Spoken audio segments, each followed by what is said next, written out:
Europe 1. Punchline, Laurence Ferrari.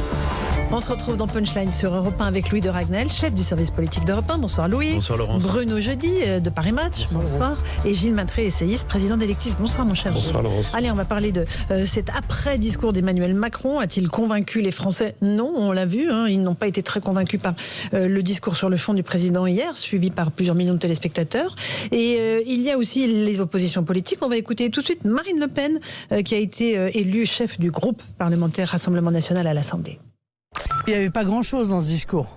Je pense qu'il y a deux choses qu'il faut retenir. La première des choses, c'est qu'Emmanuel Macron entend, semble-t-il, à la différence de son ministre des Relations avec le Parlement, M. Véran, considérer que toutes les forces politiques méritent d'être respectées. Ça, c'est la première des choses. Deuxièmement, lorsqu'il fait reporter la responsabilité sur les partis d'opposition de devoir faire un premier pas, je crois qu'il n'a pas compris ce qui s'est passé en fait.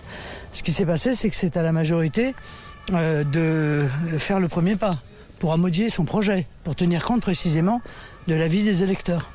Bon, voilà, je pense que le fonctionnement de l'Assemblée nationale l'obligera à comprendre cette réalité. Marine Le Pen au micro de Gauthier Lebret. Sur le fond, l'analyse est impeccable, Louis. Je trouve que c'est assez juste, et alors elle n'est pas la seule à le dire. D'ailleurs, tous les chefs de partis d'opposition disent à peu près la même chose. Ce qui était assez étonnant hier soir dans la déclaration d'Emmanuel Macron, c'est qu'il demande aux partis de dévoiler leur jeu, de faire des propositions sur les textes qu'ils aimeraient voir ou qu'ils seraient disposés à voter. En réalité, ça doit venir du président de la République, puisque de toute façon, l'initiative des textes vient du gouvernement, les projets de loi viennent du gouvernement. Donc c'est à Emmanuel Macron de dévoiler son jeu, et ensuite, normalement, aux partis d'opposition d'éventuellement discuter des fameux compromis auxquels Emmanuel Macron a fait référence. Donc je trouve que Marine Le Pen est plutôt dans le vrai, dans ce qu'elle dit, et ça montre une chose, c'est que moi l'impression que j'ai, c'est que Emmanuel Macron sait pertinemment en fait que en faisant cette proposition, les partis n'étaient pas en mesure de répondre favorablement, et donc il souhaite paradoxalement le blocage. C'est ce qu'il ne dit pas en fait. C'est complètement contre-intuitif. D'un côté, il appelle à une nouvelle méthode de gouvernement, le compromis, donc c'est toutes ces belles idées, et puis de l'autre côté en fait il les empêche de pouvoir répondre favorablement, et voilà, pour moi Emmanuel Macron souhaite le blocage. Ouais. Alors hier François Bayrou disait que ça le stimulait, en tout cas la situation Bruno Jeudi. Là, vous pensez qu'il en est à souhaiter le blocage ? Moi, j'ai été frappé hier soir par le côté posture du président. Je l'ai trouvé plus politicien que les politiciens qu'il dénonçait en 2017. On voit bien qu'il veut susciter, prendre à témoin l'opinion pour dire « il bloque ».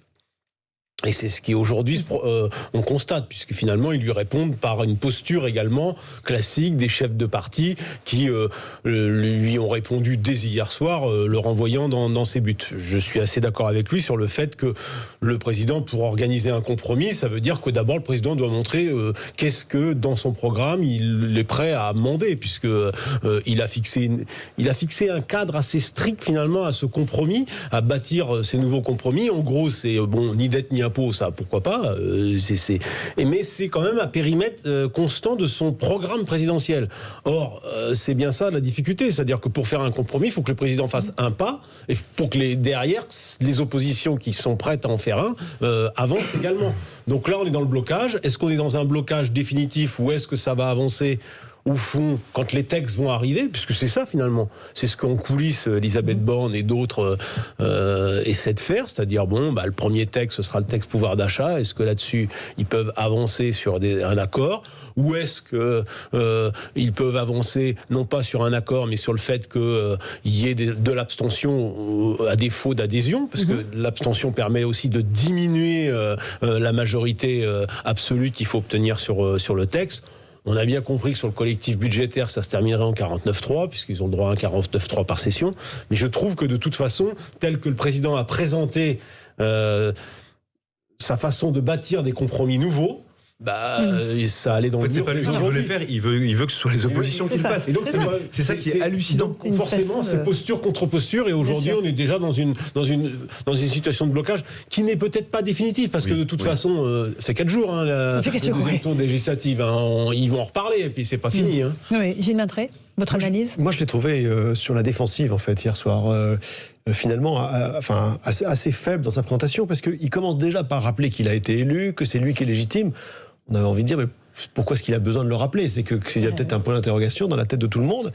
Ensuite, on voit bien que le plus petit dénominateur commun, s'il ne se passe rien, s'il n'y a pas d'accord, c'est effectivement, ça va être des majorités par texte. Texte par texte, effectivement, comme ça a été très bien rappelé, l'initiative est au gouvernement, et on va avancer, comme ça, à vue, texte par texte. Donc lui, Emmanuel Macron, il cherche à avoir quelque chose qui serait un tout petit peu mieux que ça. Donc on a eu d'abord l'Union nationale, ça ne fonctionnait pas. Je pense que c'est Bayrou qui a pris ses vessies pour des lanternes, que Emmanuel Macron ne l'a jamais désir pour la réalité. D'ailleurs, heureusement, parce que franchement, imagine, c'est quand même plutôt pour des situations de guerre, d'union sacrée. Oui, alors, parce qu'on n'arrête pas de parler. Alors, à cette réserve, Bruno, je dis qu'on n'arrête pas de mentionner l'exemple allemand. La grande coalition. C'est pas l'Union nationale en Allemagne. Non, mais parce qu'ils n'ont pas ce terme-là. Mais ce qu'on appelle la grande coalition, qui était un petit peu la même chose, c'est que tu vois, on peut trouver, un peu comme en Italie aussi, tous les partis à un moment, ou quasiment tous les partis au gouvernement, c'était un peu. Mais la Constitution n'est pas la même. Terminé. Je suis d'accord avec ça. Je suis d'accord avec ça, mais en tout cas, il y a eu cette première idée d'une espèce de coalition très large, en tout cas, bien au-delà des fameux 40, et non pas 30 comme le disait le président de la République, des fameux 40 qui manquent. Pourquoi il a dit 30 ? Mais bien sûr que si, c'est fait à dessein. Parce qu'il avance, il dévoile pas tout son jeu. C'est qu'en fait, il est en train de récupérer l'UDI et les élus de droite. Ils l'ont pas dit, mais en tant qu'il en a récupéré, en tout cas, quand on refait le compte, ils reconnaissent. Attendez, pas tous en même temps. Il y en aura un peu moins. Ça, c'est les 30 députés qui lui manquent pour faire sa majorité. On est d'accord. Donc effectivement, depuis hier, on se demande un petit peu où sont ces 30 voilà, où sont ces fameux 30. Mais donc, il cherche à avoir quelque chose intermédiaire entre cette grande coalition qui ne construit pas et puis le vote au texte par texte.